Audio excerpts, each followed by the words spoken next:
Be ready. 5 seconds. Start. To give vocational education a real push, a thrust, we have to produce or build a demand for people with vocational education. It is no use giving vocational education if there is not demand for people with such education in the market. Again, this brings me to a much wider perspective, and the new education system must be seen in this perspective. We must first build a picture of what we want India to be like 10 to 15 years from now. What will industry be like? What will agriculture be like?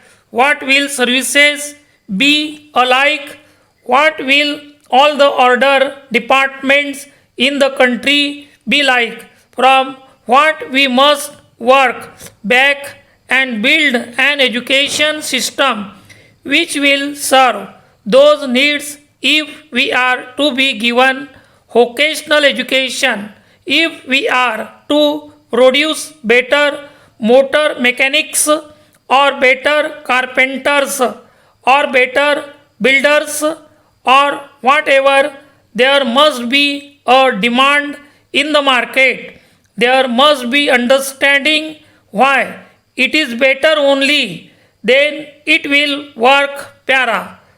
So, all these linkages must be built, must be thought about now. There are also linkages that must be built into the system between the various departments that handling education. We have the agriculture universities under the agriculture ministry. We have industrial training institutes under the labor ministry. We have law colleges under the law ministry.